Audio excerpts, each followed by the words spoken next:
మన సెలబ్రిటీలకు వరుసగా గాయాలవడం ఇప్పుడు తెలుగు 2 స్టేట్స్లో హాట్ టాపిక్ అవుతున్న వేళ మరో షాకింగ్ అండ్ బ్రేకింగ్ న్యూస్ బయటికి వచ్చింది. రీసెంట్గా రణబాలి మైసా సినిమాల్లో బిజీగా ఉన్న రష్మిక మందన ఇప్పుడు గాయాల బారిన పడింది. రణబాలి మైసా సినిమా కోసం డ్యాన్స్ సీక్వెన్సెస్, యాక్షన్ సీక్వెన్స్తో తీరిక లేకుండా పాల్గొనడం వల్ల రష్మిక హిప్ ఏరియాలో టెండన్ పూర్తిగా డిటాచ్ అయినట్టు తెలుస్తోంది.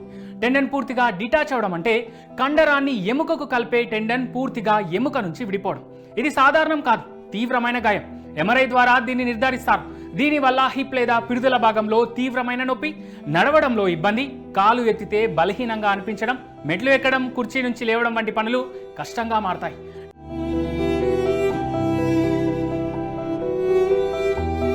టెండన్ పూర్తిగా విడిపోయి ముఖ్యంగా ఎముక నుంచి దూరంగా లాగబడితే చాలా సందర్భాల్లో శస్త్రచికిత్స అవసరం కావచ్చు.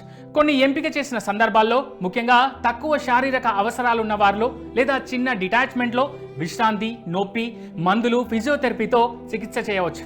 నిర్ణయం ఎంఆర్ఐ ఫలితమే. ఏ టెండన్ దెబ్బతిందో వయస్సు అండ్ రోజువారీ అవసరాలపై ఆధారపడి ఉంటుంది.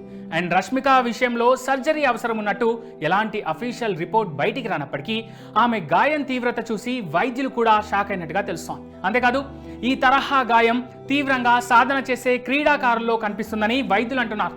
ప్రస్తుతానికి 6 వారాల పాటు పూర్తి విశ్రాంతి తీసుకోవాలని రష్మికకు వైద్యులు సూచించారు.